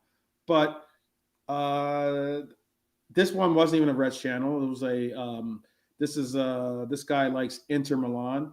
So on Footy Judge Mo's channel, he had a panel. The Arsenal girl dropped out, but the panel included at the time a Manchester City fan, a United fan, a Chelsea fan, and I think it was a Newcastle fan. I can't remember the fourth, but the point is, these guys were taking valuable minutes of my life. I think that's how I looked at it. Trying to debate who's better, Bruno Fernandes or Cole Palmer. I don't even know why that's a debate. Yeah, and then they were going on the Red Devil supporter was going on and on. Like he was trying to humble this Chelsea supporter, and he was going so over the top, talking about how Luke Shaw is the truth at center half this year. Like he's a center back. He's so good, and he's this and he's that. And I'm like, yo, man, we're talking about the same Luke Shaw. I'm not saying he's having a horrible season, but I don't think anyone is dialing up United's phone line to see if they can make available for England. Yeah, to bring him in. Like that's why I was like, are you really going on? Like he went on and on about Luke Shaw in trying to compare saying Luke Shaw is better than, maybe he is better than I don't know. I don't really rate a lot of Chelsea's center halves currently that are fit. But I mean, it was just a wild conversation. And I'm just like, what? We have a big matchup coming up. Oh, you know what? My apologies, Hussam. It was Hussam was the fourth person. And so we had a Liverpool representative on there. So it was Liverpool guy, a Chelsea guy, a United guy, and a girl representing City. And I'm like, why are we not talking about City versus Liverpool? And we're listening to these two hacks try to figure out some fringe players on their teams, and who's better on a busted United team and a under underperforming Chelsea team. And I'm sure United fans out there will be like, we beat you. Yes, you did. Yes, you did. And I still think that there is no way. Oh, this is the best. There's no way you're going to finish. You're going to finish atop us in the table. But this was where I was like, this is why this conversation is just futile or just silly. And tell me if you understand the reason why I kind of was saying what I'm saying right now. I heard a United guy saying, we're going to compete for top 6. Have you ever heard someone say we're going to compete for top 6 and be a United fan, especially?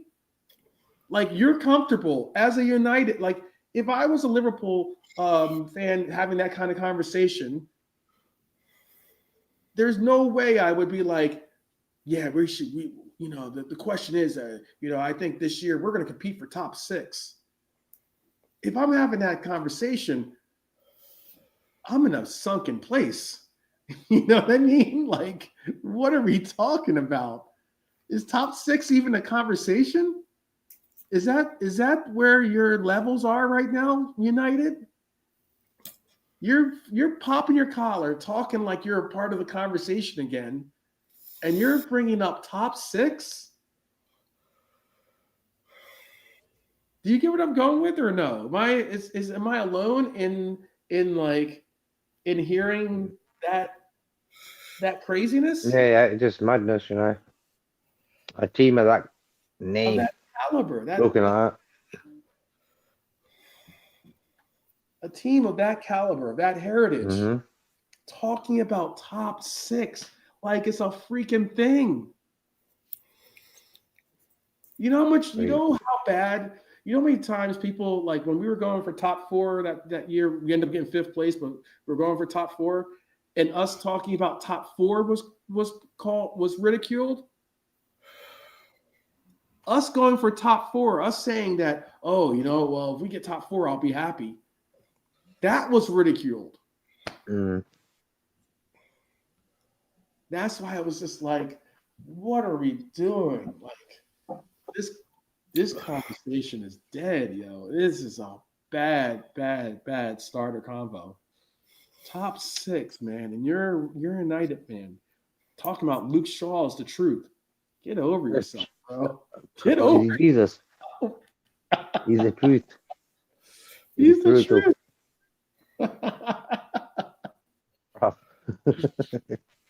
Come on, man. It's pathetic. It is bad. And that's it. And I don't even think United are guaranteed to get top 6, to be honest with you. Like, what is top 6? What is that, like Conference League? That's their goal for this year, is to get Conference League. What, so they can get knocked out of that?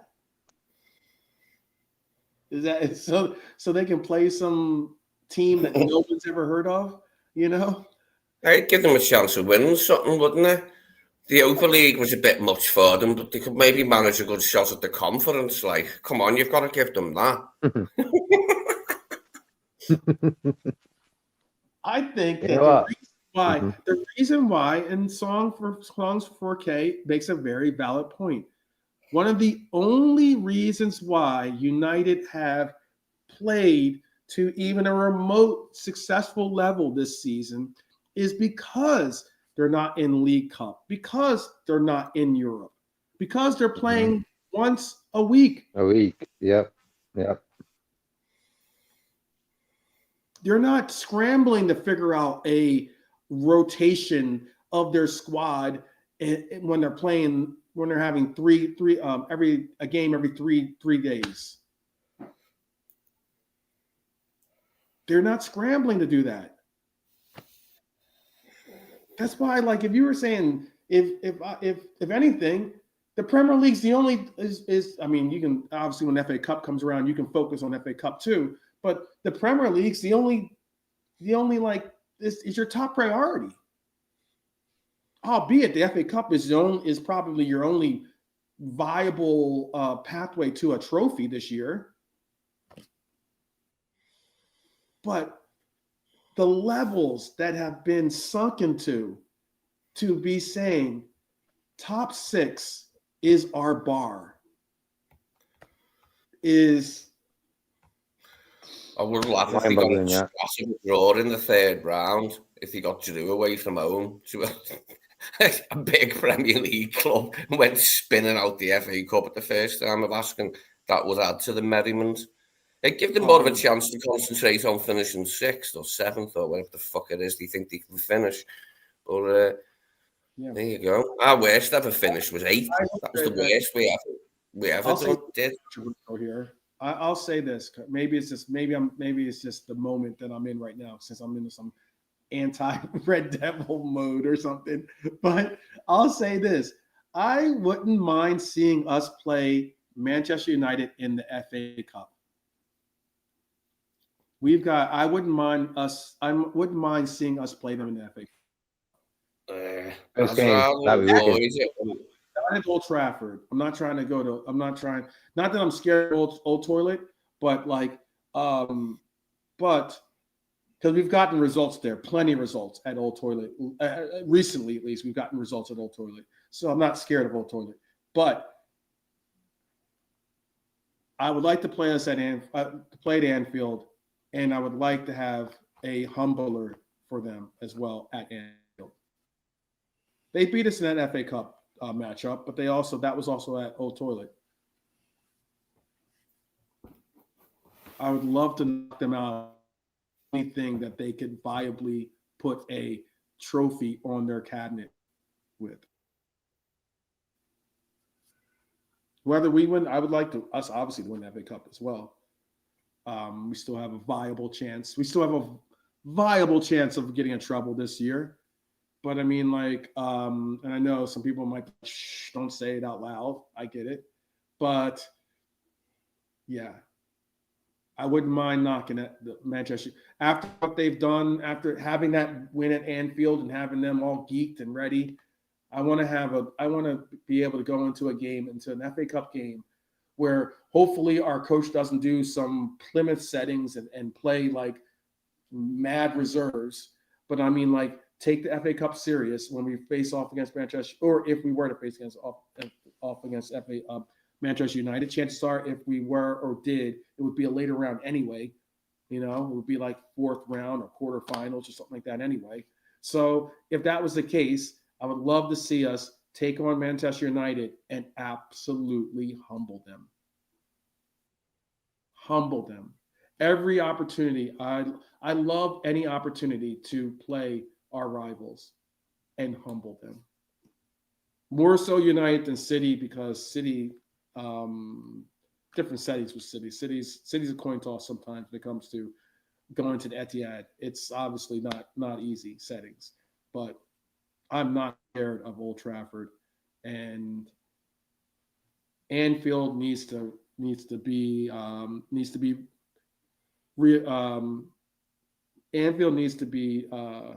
restored to its rightful place as being a fortress when it comes to United, in my opinion. But we are getting out of here. I started a tangent. I'm sorry. I just had to get that out. That was something I just had to get out. 6. Lee, anything you want to say? Do you have top 6 dreams? No, I think they might fall short. I think they might fall short of the top 6, unfortunately for them. We'll wait and see, but it should be fun anyway, seeing what the fuck happens to them.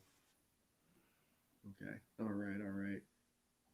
Well, there you have it, my Reds family. We are going to wrap it up here.